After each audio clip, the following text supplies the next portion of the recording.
And I think that's about time to bring down the music and bring up the cameras and welcome everyone to another cockeyed version of Accessibly Live, the book club reading room. And I gotta do this. There we go, guys. Hit the camera when I was setting up earlier, and that's like I thought I fixed that damn thing. How you guys doing? How is everyone doing this Sunday? This first Sunday, first day of February. We got Groundhog's Day tomorrow. Have fun. Good luck. We'll be watching. Ponskatani Phil, seeing if he's going to see his shadow on Monday. I hope you guys are doing well. I am Joel K. This is Accessibly Live, the book club reading room. Tonight, we are continuing the very first of the Nancy Drew mysteries that was released on January 1st, 2026. And we are continuing with The Secret of the Old Clock. Damn, that camera is really off where I am. There we go. One of those days, guys. Reminding everybody, and thanks you guys, especially everybody who's been writing in on the email. Thank you. Letting me know what you guys are watching, where you guys are watching. And I appreciate it. I really do appreciate letting me know where you guys are watching the show from. It's helpful. I really appreciate it. You know, it's kind of like when you guys do this, JoelK_OG, protonmail.com. It's a nice little, for me, letting me know that you guys are enjoying the show, and I appreciate it. As I said, too, with this show and with all the shows that we do here, what we do is we read. We read public domain books, occasionally show public domain movies here, and we will be doing more of that this year. This April Fool's, the Sunday night before April Fool's, we will be presenting the second of the Marx Brothers movies that has been released into public domain. I'm excited about that. We've got a few other things we've got coming up. Please don't forget, when you have a moment, to like and subscribe. It helps us out 110%. And with the magic of television or video, this isn't television anymore, we'll go back and voila, a little brighter. Yeah, you gotta love it when you can swap the lights out and make it look a little nicer in here. Ha. We are continuing chapters 9, 10, 11, and 12 of Nancy Drew, Secret of the Old Clock. With all the shows we do, kick back, relax, and let me read. Let me read to you. Turn off the lights if you want. Lay back in a nice comfy couch, recliner, bed, and just close your eyes and let me read. But without further ado, let's begin Chapter 9 of Nancy Drew, Secret of the Old Clock, here on Accessibly Live, the book club reading room. Chapter 9, Helpful Disclosures. Nancy watched Abby Rowan intently as the mantel clock finished striking. The elderly woman's lips began to move. The clock, she whispered. That was it. The clock. Nancy gripped the arms of the chair in excitement. Joshua Crawley hid the will in a clock? She prompted. No, it wasn't that, Abby murmured, sighing again. I know Joshua said something about a clock, but whatever it was has slipped my mind. Silence descended over the room. Nancy was wondering what connection the timepiece could have to the missing will. Mrs. Rowan was staring at the clock, evidently still trying to probe her memory. She gave a low cry. There! It came to me like that. What, Mrs. Rowan? Nancy urged quietly, lest she startled the old woman into forgetfulness. A notebook Abby exclaimed triumphantly. Nancy's heart gave a leap, but she forced herself to stay calm. Please tell me more about this notebook. Nancy's heart gave a leap, but she, bleh. Well, one day not long ago before he passed away, Joshua said to me, Abby, after I'm dead, if my last will isn't found, you can learn about it in this little notebook of mine. Do you know what became of the notebook, Mrs. Rowan? Oh, dearie me, there goes my memory again. No, I don't. Although baffled, Nancy felt a growing conviction that the whereabouts of the Crowley will definitely tied up with the clock of some kind. But, she pondered, why did the striking of the mantel clock remind Abby Rowan of the notebook? Impulsively, Nancy got up and went over to the mantel. She looked inside the glass front of the and in the back. There were no papers inside. Returning to her chair, Nancy asked the elderly woman, what became of the furnishings of the Crowley home when he gave it up? The Tophams got most of them. There must have been a family clock, Nancy mused, half to herself. A family clock? Abby repeated. Oh, yes, there was a clock. Can you describe it? It was an ordinary mantel type, something like mine tail, with a square face, the woman told Nancy. Only Joshua's was fancier, had some kind of moon on top. What became of the clock? Nancy questioned. Oh, I suppose the Tophams got it too. At last, Nancy, sure she has done all she could for Abby, and that she had learned as much as possible for the present, rose to depart. After saying goodbye, she stopped at the neighboring house and asked the occupants to look in occasionally on the ailing woman.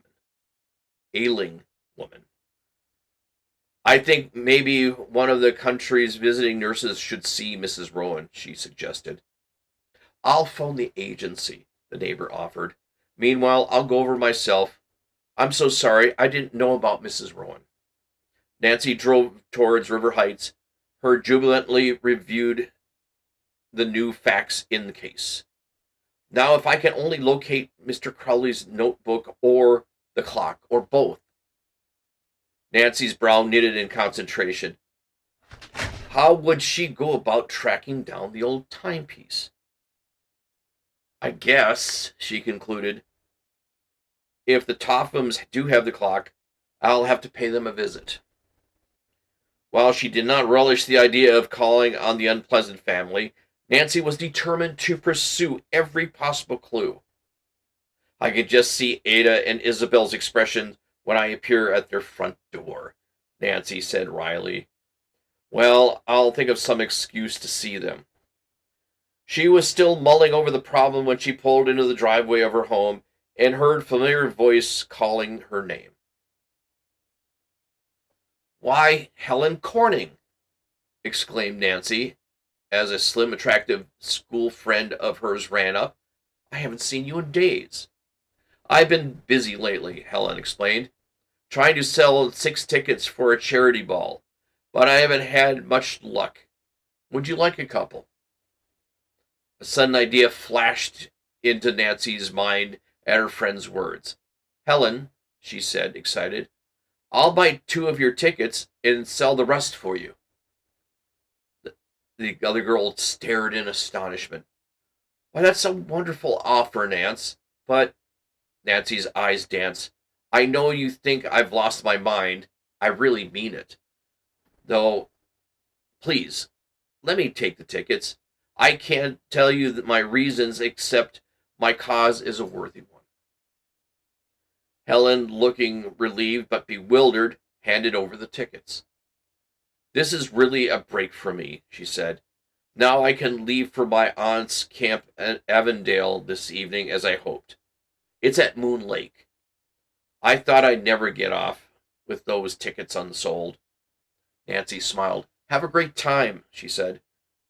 How about coming along? It's not expensive, and there's room for lots more girls. We'd have loads of fun. I'd love to, Nancy replied, but right now I can't get away. Maybe you can make it next time later, Helen suggested. If so, just zip on up. I'll be there for 2 weeks on before the regular summer camp opens. The two friends chatted a little longer, then said goodbye.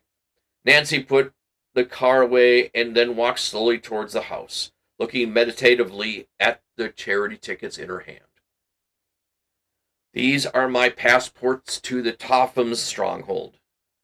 It was following afternoon when Nancy approached the large, pretentious house belonging to the Tophams. Bracing herself for what she realized would be a trying interview, Nancy mounted the steps and rang the doorbell. Here goes, she thought. I must be subtle in this maneuver to keep from arousing Topham's suspicions. At that moment, the maid opened the door and with a condescending look waited for Nancy to state her mission. Will you please tell Mrs. Topham that Nancy Drew is calling, she requested. I'm selling tickets to the charity dance. It's one of the most important functions of the year in River Heights, she added impressively. It seemed ages that the young sleuth before the maid returned, and that Madame would see her. Nancy was ushered into the living room, which was so bizarre in its decor, she was startled. It seemed such a hodgepodge of expensive things, Nancy observed to herself, sitting down. She glanced at her pink carpet watch, which clashed with the red window drapes and indiscriminate assortment of period furniture mixed with modern. A haughty voice interrupted her thoughts. Well, what do you want, Nancy? Mrs. Topham had sailed grandly into the room and seated herself opposite Nancy. I'm selling, Nancy began pleasantly.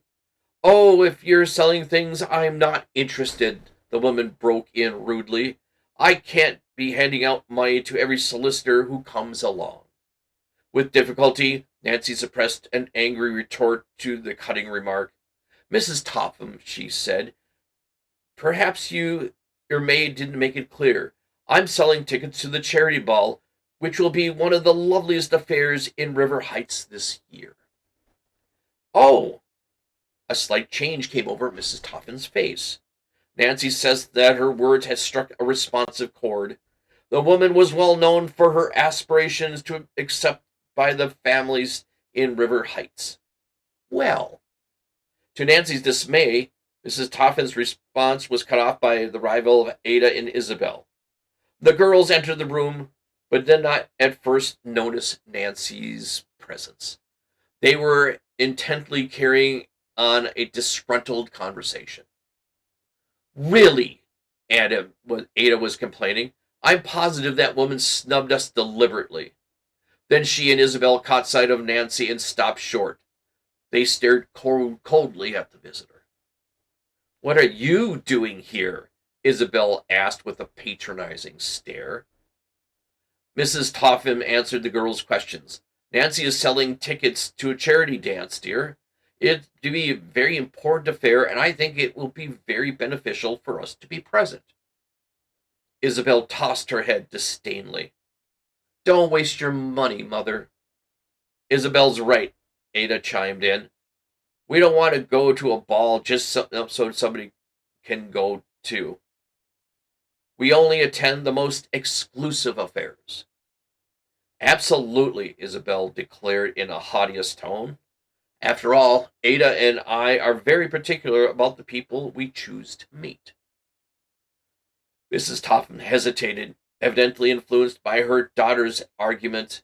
Nancy's heart sank, and she feared the cause was lost. She fully realized that Ada and Isabel would stay away from the dance just to spite her.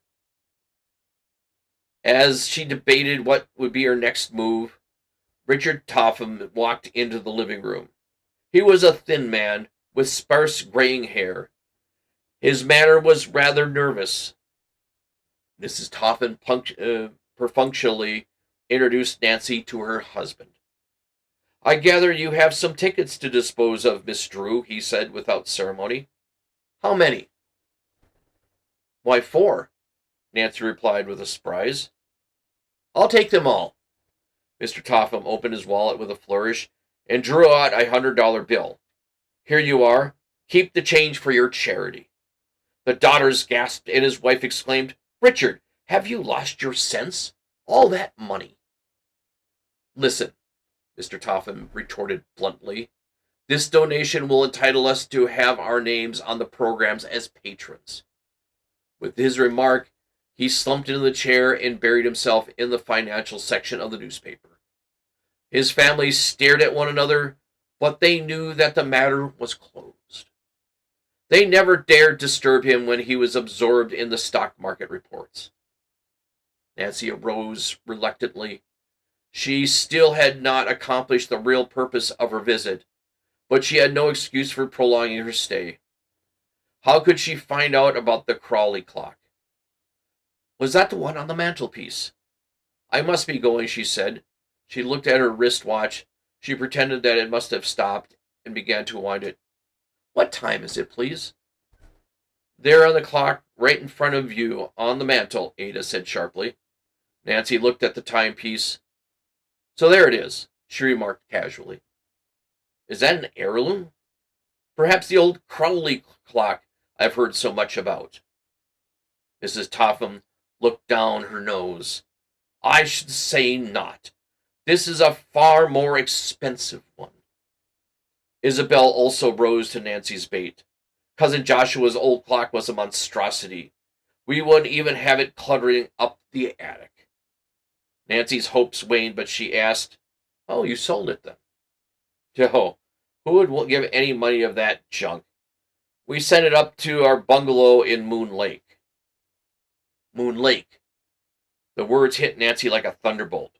Not only had Topham girls given Nancy the very information she sought, but Helen Cummings' invitation to Camp Avondale provided a valid reason to visit the resort. Now she could only figure out how she could see the old clock. As Ada had read her visitor's thought, she said airily, We have some really fine pieces up at the cottage, Nancy. If you ever get up that way, drop in and see us. The caretaker will show you around. Thank you. Thank you very much for everything, Nancy said, trying her hand to conceal her excitement. As the door closed behind her, Nancy grinned in anticipation. What luck. Moon Lake, here I come. Chapter 10. Following the Clue. With soaring spirits, Nancy walked homeward. I wonder, she thought, how the Tophams will feel if Joshua's Crawley's old clock, if it costs them the inheritance they're counting on. At dinner that night, Nancy chatted with the unusual animation, deciding not to tell her of her exciting plans until after Hannah had served dessert. Mr. Drew, however, sensed the big news was coming. My dear, he said, laying a hand on his daughter's arm, you look like the cat that swallowed the canary. What's the big scoop? Nancy giggled. Oh, Dad, I can't keep secrets from you. Then, as the tables were cleared, the young sleuth told her of the great stroke of luck. And just think, Helen invited me up to her aunt's camp. Good, her father commented, smiling. You can combine business with pleasure, Nancy. Swimming and boating and fun with the girls will provide a much-needed vacation. May I start first thing in the morning? His daughter asked. An excellent idea, Nancy. The change will do wonders for you. Go by all means. Hurriedly, she packed a suitcase, and the next morning was off to an early start. Moon Lake was about 50-mile drive. One way to go was past the Hoover girls' farm, and Nancy decided to stop there. As she approached the house, the young sleuth heard singing. It was coming from the barn. How beautiful, Nancy thought, as a clear soprano voice went through the series of trills and flute-like scales. In a moment, the singer appeared and Nancy teasingly applauded. Allison's eyes danced. Thanks. I was just trying to imitate some of the greats. You'll be great yourself one of these days, Nancy prophesied. Not unless I get some money to finance lessons, Allison said. Any news, Nancy? Sort of. I had little luck.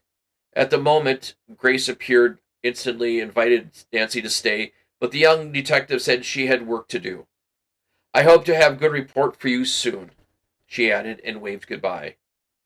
Grace's face brightened, and Allison declared cheerfully, Then there's still hope. We are lucky to have you as a friend, Nancy. Come see us again soon, please. Resuming her journey, Nancy soon branched off the river road and headed towards Moon Lake.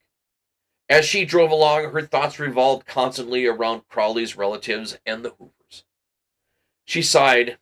How different things would be for them now if Joshua Crowley hadn't been so secretive.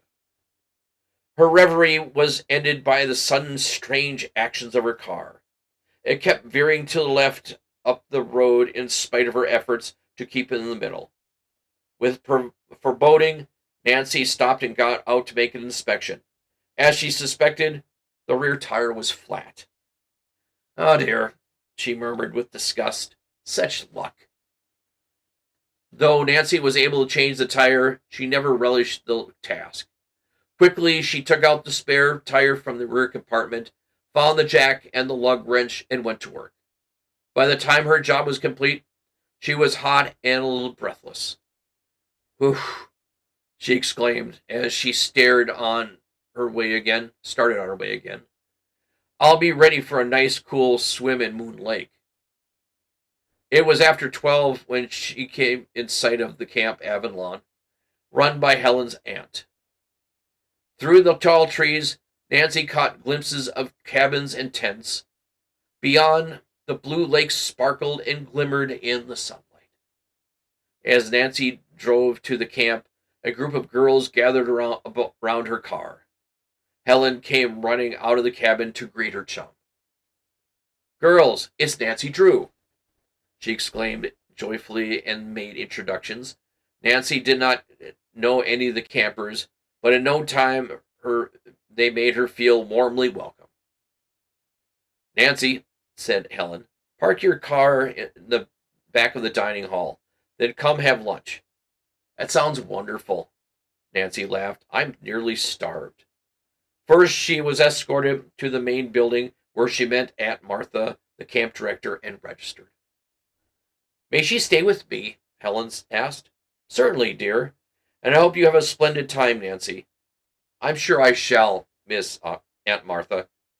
As the girls walked off, Nancy told Helen about the selling of the charity dance tickets and gave her the money paid by Mr. Topham. He was generous, Helen commented in surprise. Then she smiled wryly. I have a feeling he did more for social prestige than sympathy for the cause.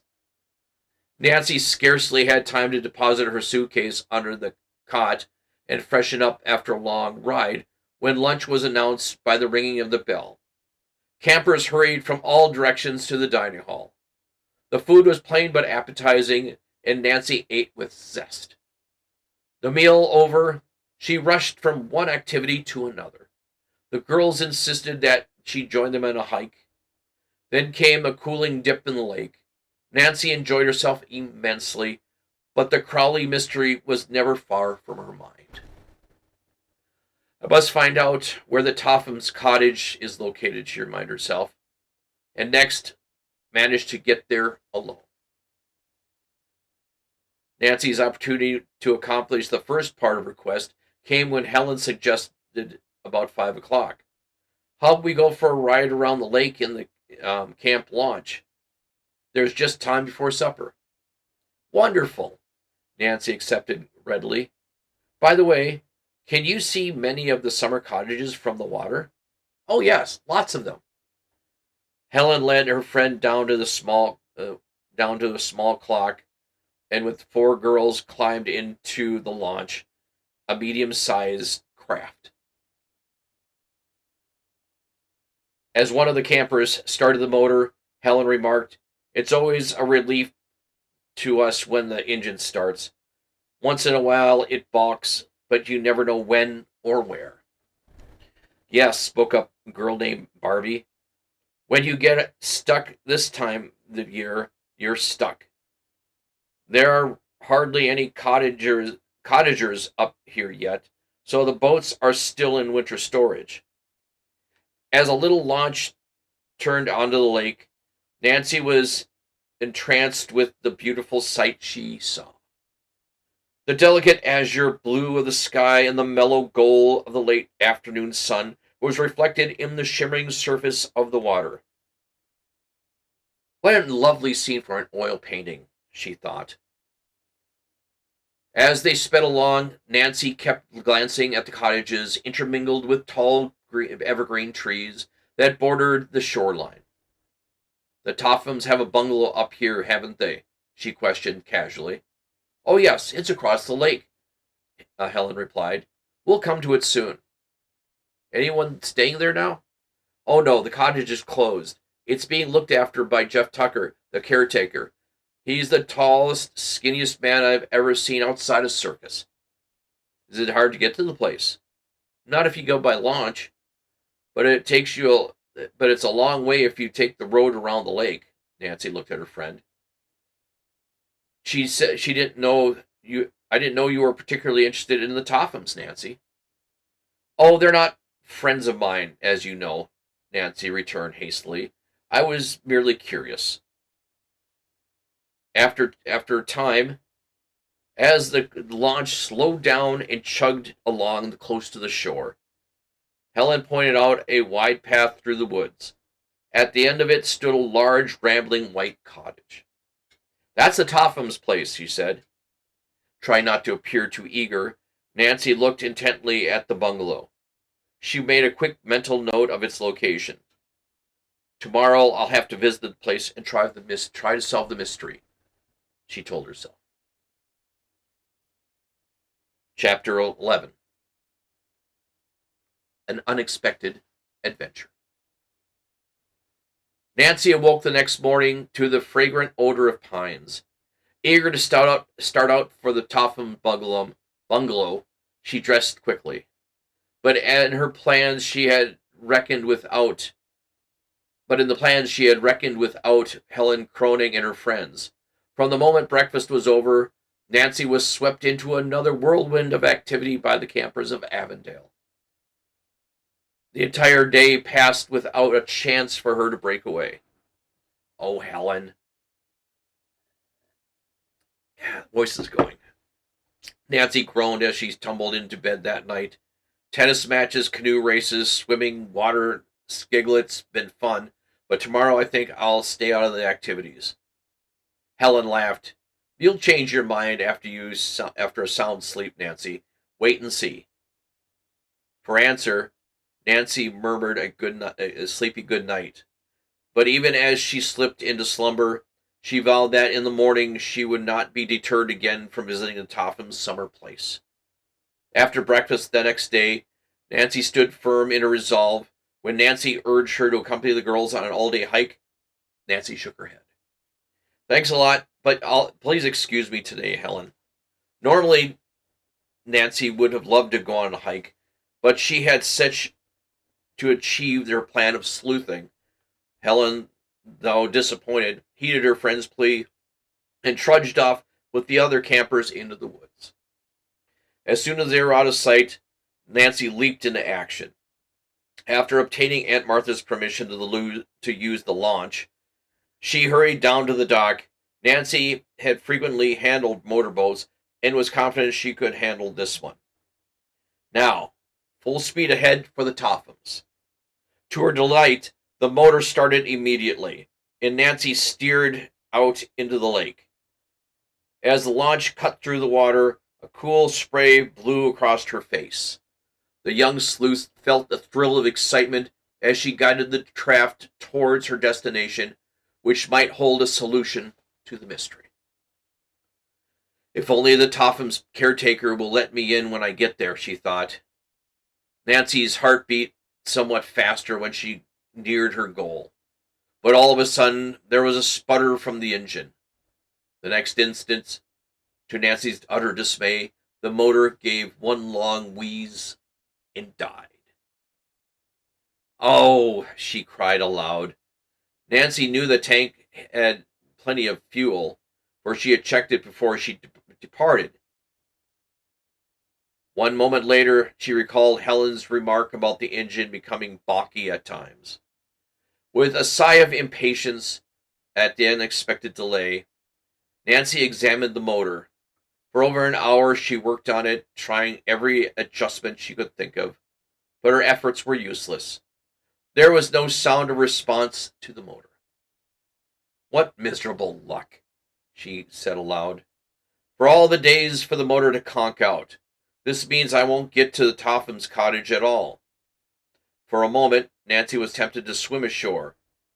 To be so close to the bungalow and not be able to reach it was tantalizing. But she resisted the impulse. She could not leave the boat stranded. It would drift off, and it would be her responsibility. I'll have to wait for a passing boat to rescue me, Nancy decided. But fate was against her. The hours dragged by, and not another craft appeared in sight.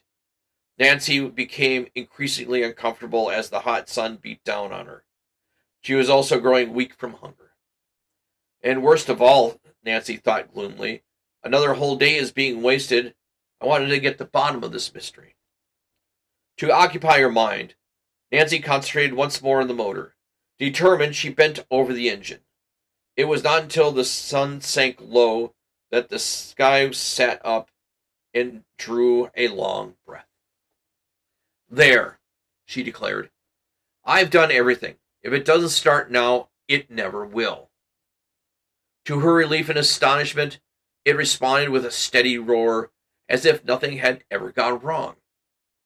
Nancy lost no time in heading back towards camp. She dared not attempt to visit the bungalow, since it would be dark very soon. When she finally eased up to the dock, Nancy saw Helen and her friends awaiting her. They greeted her with delight. We were just going to send out a search party for you, Helen exclaimed. She stopped abruptly and stared at her friend. You're sunburnt and covered with grease. What happened? Nancy laughed. I had an extended sunbath. And then she gave a light-hearted account of the mishap as the campers trooped back to the cabins. When Helen learned that Nancy had not eaten anything since breakfast, she went to the kitchen and brought back some food. The following morning, the young sleuth decided on her next move. Directly after breakfast, she began packing. When Helen entered the cabin, she exclaimed in amazement, Why, Nancy Drew, you're not leaving the camp already. I'm afraid I have to, Helen, right after lunch. I may be back, but I'm not sure, so I'll have to take my bag with me. Don't you like it here? Of course, Nancy assured her. I had a wonderful time. It's just there's something very important I must attend to at once. Helen looked at her friend, searching, then grinned. Nancy Drew, you're working on some mystery with your father. Well, sort of, Nancy admitted. But I'll be back, okay? Oh, please do, Helen begged. Nancy went to the office to pay Aunt Martha and explain her hasty departure. After lunch, she went to her car into a chorus of farewells from the campers who sadly watched her depart. She headed the car towards the end of the lake, then took the dirt road leading toward the Topham cottage. She soon came to the fork of the road. Now, which way shall I turn for the bungalow? She wondered. After a moment's hesitation, Nancy calculated that she would turn left towards the water and did so. The going was rather tough due to ruts in the road, two of them deeper than the others, apparently made by a heavy truck. The tracks appear fresh, Nancy mused. As she drove along, the young sleuth noticed a number of summer cottages. Most of them were still boarded up, since it was early in the season. As she gazed at them, the steering wheel was nearly wrenched from her hand by a crooked rut. As Nancy turned the steering wheel to bring the car back into the center of the road, one hand accidentally touched the horn. It blared loudly in the still woods. That must have scared all the birds and the animals, Nancy chuckled. Around the bend in the road, she caught sight of the white bungalow ahead of her on the right of the road. There was no sign of the entrance to the driveway to indicate the owner was, but a wooded path leading down to the lake looked like the one she had seen from the water. I think I'll walk down to the shore and look at the cottage from there, Nancy determined. I'll know for sure if this is the place Helen pointed out. Nancy parked the edge of the road and got out. To her surprise, she observed that the truck's tire marks turned into the driveway. A second set of tracks indicated that the vehicle had backed out and gone on down the road. Delivering supplies for the summer, no doubt, Nancy told herself. She went down to the path to the water, then turned around and looked at the cottage. It's the Tophams, all right, Nancy decided. Instead of coming back up the path, she decided to take a shortcut through the woods. Without mounting anticipation of solving the Crowley mystery, she reached the road and hurried up the driveway. I hope the caretaker is there, she thought. Nancy suddenly stopped short with a gasp of amazement. Why, the Tophams must be moving out. The front and side doors of the cottage were wide open. Some of the furniture on the porch was overturned, and various small household items were strewn along the driveway. Nancy bent down to examine the marks on the soft earth. She noticed that several were footprints, while others were long lines probably caused by dragging cartons and furniture along the lawn. They must have been moving van tracks I saw, Nancy told herself. But the Tophams didn't say anything about moving. She frowned in puzzlement. Her feeling persisted and grew stronger as she walked up the steps to the cottage porch. Nancy knocked loudly on the door. No response. Nancy rapped again. Silence. Where was Jeff Tucker, the caretaker? Why wasn't he on hand to keep an eye on the moving activities? An air of complete desertion hung over the place. There's something very strange about this, she thought. Curious and puzzled, Nancy had entered the living room. Again, her eyes met a scene of disorder. Except for a few small pieces, the room was bare of furniture. Even the draperies had been pulled from the rods, and all the floor coverings were gone. Most of the furnishings have been taken out, Nancy thought. I suppose the movers will be back for the other odds and ends. She made a careful tour of the first floor. All but one room had been virtually emptied. This was a small study. As Nancy entered it, she noticed that the rug lay rolled up and tied. Some sort of furniture had evidently been shifted in readiness for moving. Funny, I didn't hear anything about the Tophams deciding to give up their cottage, she murmured. And I must say, these moving men were awfully careless. A vague suspicion that had been forming in the back of Nancy's mind now came into startling focus. Those men are may not be movers, she burst out. They may be thieves. At once, Nancy thought of the dark gray van that stopped at the Turners. Those men may be the same ones who robbed them. That would explain, Nancy thought fearfully, the evidence of the truck's hasty departure. Probably the thieves were scared when I sounded my horn. Nancy glanced about uneasily. What if the men were still nearby, watching for a chance to return, pick up the remaining...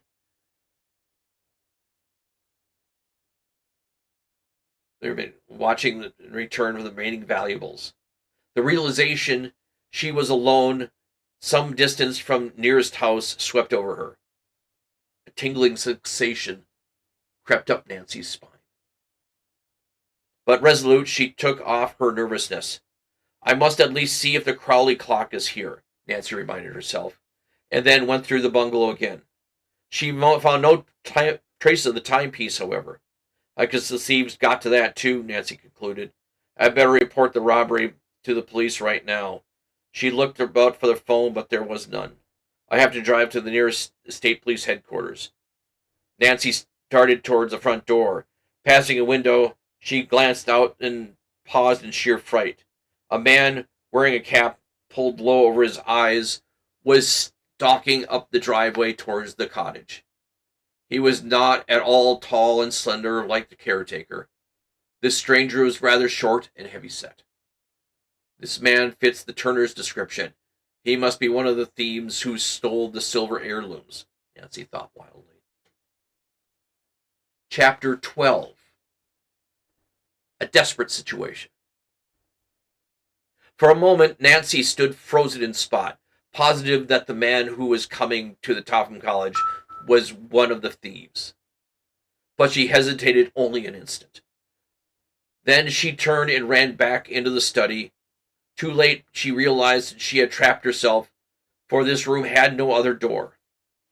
Nancy started back towards the living room, but before she could take half a dozen steps, she knew her escape had been cut off from the other direction. The man had reached the porch steps. It won't do a bit of good to talk to him, she reasoned. I'll hide, and when he leaves, I'll follow them in my car and report them to the police. Frantically, the young sleuth glanced about the hiding place. The closet offered the only possible refuge. She scurried inside and closed the door. Nancy was not a second too soon. She had scarcely shut the door when she heard the tread of a man's heavy steps on the floor just outside. Peeping cautiously through the crack of the door, she saw the heavy-set man come into the study. His face wore a cruel expression. As he turned towards the closet where she huddled, Nancy hardly dared to breathe, lest her presence be detected. Apparently, the man noticed nothing amiss because his eyes reset only casually on the door. Nancy's hiding place was anything but comfortable. It was dark and musty, and old clothing hung from the nails on the walls. As dust assailed her nostrils, she held a handkerchief to her face. If I sneeze, he'll surely find me, he told herself. She felt around and at once came close to ripping her hand on a sharp nail. Then she came upon something soft on the shelf and imagined it a sleeping cat. She drew back and touched it more cautiously. Only a old fur cap, she told herself in disgust. Ooh, now I feel like sneezing even more.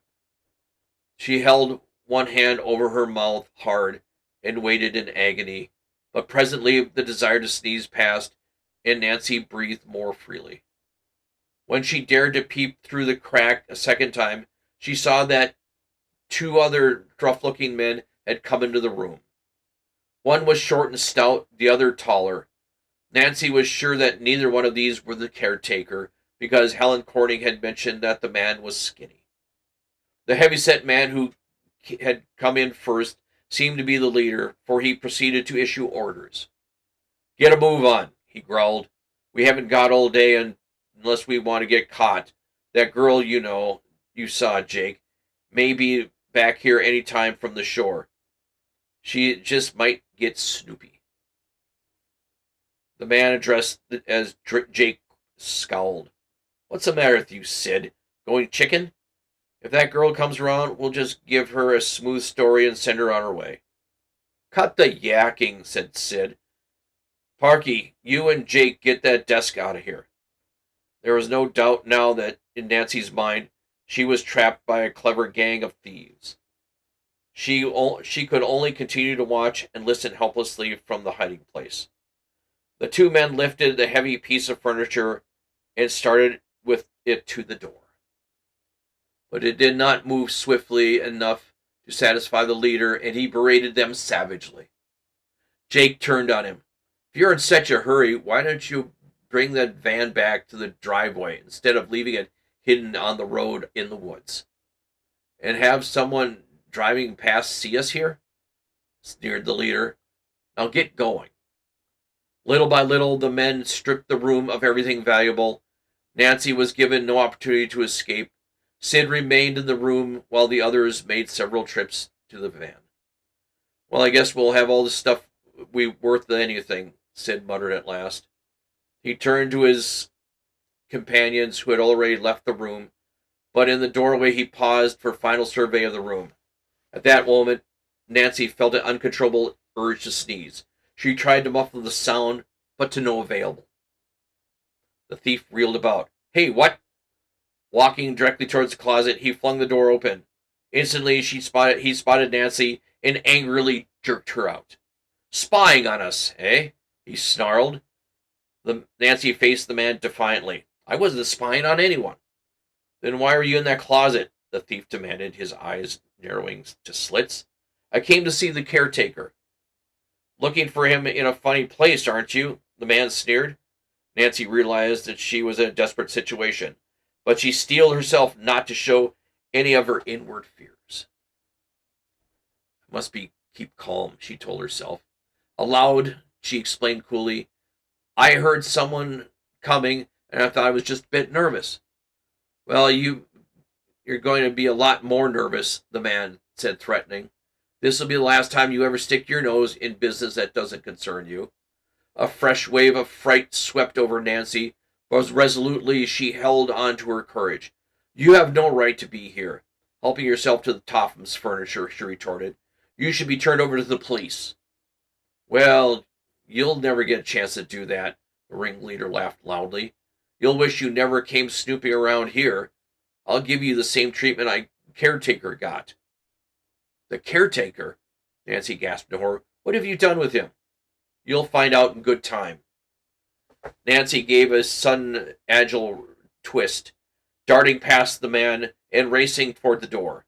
The thief cried of rage, and in one long leap overtook her. He caught Nancy roughly on the arm. Think you're smart, huh? He snarled. Well, I'm smarter. Nancy struggled to get away. She twisted and squirmed, kicked and clawed, but she was helpless in the vice-like grip of the powerful man. Let me go, Nancy cried, struggling harder. Let me go. Sid, ignoring her pleas, half-dragged her across the room. Opening the closet door, he flung her inside. Nancy heard the key turn. Now you can spy all you want, Sid sneered, but to make sure nobody'll let you out, I'll take the key along. When Nancy could no longer hear the tramp of heavy boots, she was sure Sid had left the house. For a moment, a feeling of great relief engulfed her. But the next instant, Nancy's heart gave a leap. As she heard a muffled roar of the van starting up in the distance, a horrifying realization gripped her. They've left me here to starve, she thought frantically. And that was chapters 9, 10, 11, and 12 of Nancy Drew, Secret of the Old Clock. Hope you guys are enjoying the book. One of the things that we discovered, and I knew theoretically what was going on with the book. As I mentioned, Nancy Drew came out about the same time as the Hardy Boys. Carolyn Keene, the writer of the Nancy Drew Mysteries, was not the writer of the Nancy Drew Mysteries. She was part of a group, an organization from the Stratham group. Now, Nancy Drew was actually written by Mildred Augustine, and she wrote 23 of the 30 Nancy Drew books. Now, the problem is the same people who wrote and created the Hardy Boys books, and I mentioned that last year, that the Stratham group was a series of ghostwriters who You signed an affidavit that you would not ever reveal who your real name was. And you would create, as part of a idea an original writer had created, and you would follow the plot line that the main writer had created and create the stories of Nancy Drew. Next week, we'll talk further about all the books that Mildred wrote, aka Carolyn Keene.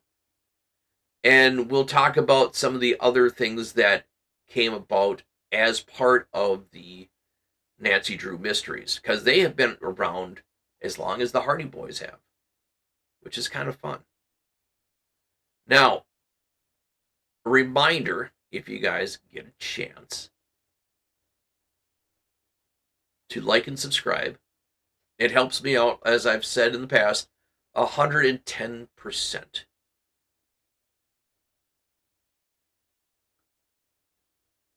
Stop on in, hit the like button, hit the thumbs up. It helps me out 110%. And I hope you're enjoying the stories. All the stories that we read here after the past 3+ years. And we're going to still do it until I get even grayer in the beard. As we do with our Thursday night show. And don't forget, we do this show and we do a Thursday night show, the Conversation Station.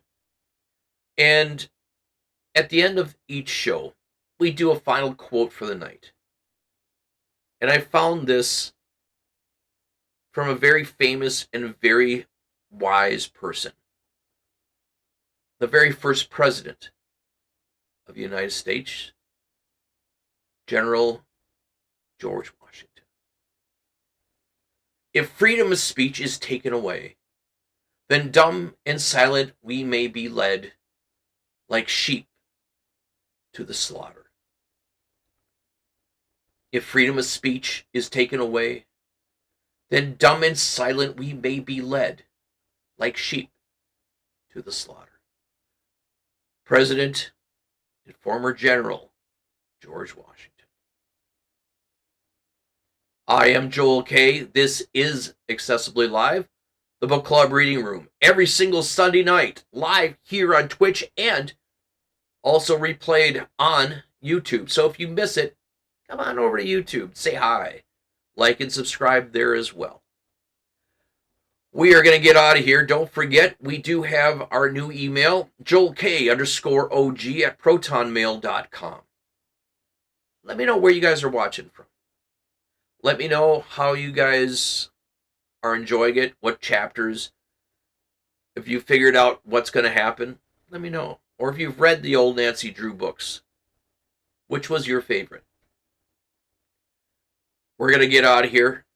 Take care, one and all. Be well, be safe, be kind. There's a lot of crazy going on out there. You need to protect yourself. And be sure that you know where the side is going. Take care, one and all. Have a wonderful week.